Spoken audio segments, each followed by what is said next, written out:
Maaş zam oranının %30'a çıkarılması konusunda memur senimizin ve eğitim bir senimizin çok ciddi çabaları oldu.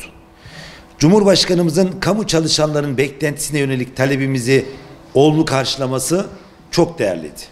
Ancak çalışanların ekonomik kayıpları daha fazla. Aldığımız zam oranı tüketim ağı içinde yer alan ürünlerin artış oranları ile uyumlu değil. Eğitim çalışanları ve diğer kamu çalışanları ekonomik göstergelerin aksine piyasadaki fiyat artışlarının olumsuz etkilediği, alım gücünün düştüğü, yaşam kalitesinin de devir düşürdüğü bir eşiği yaşamaktadır.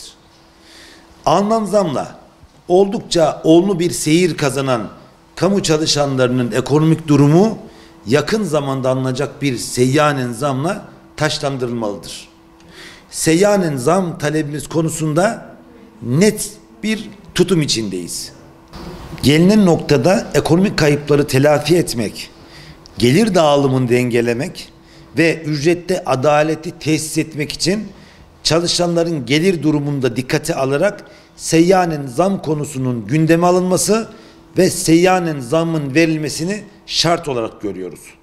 Sahayı memnuniyetsiz ortamlar, saha çalışanlarını mutsuz bireyler olarak kodlamaya çalışanlar, fırsatçılığı uca çıkararak geleceğe ilişkin çok yönlü hedefler ve siyasi emellere uzanan bir yelpaze ima etmektedirler.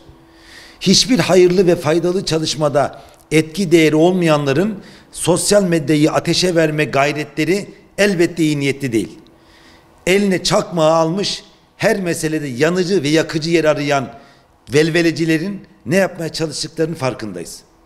Sosyal medya hokkabazlarının popüler olma kaygısı ve üye toplama hırsı üzerinden olumsuzluğu ve gerilimi tetikleyen yaklaşımını sergilemeleri hiç ahlaki değil.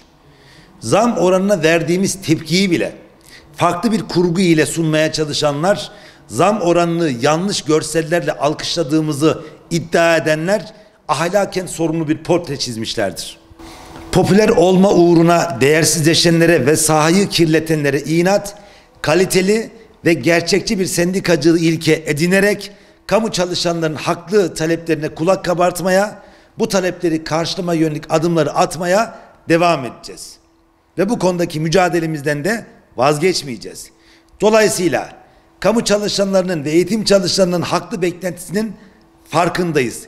Ve bu noktada seyyanen zam talebimizi tekraren ifade ediyoruz.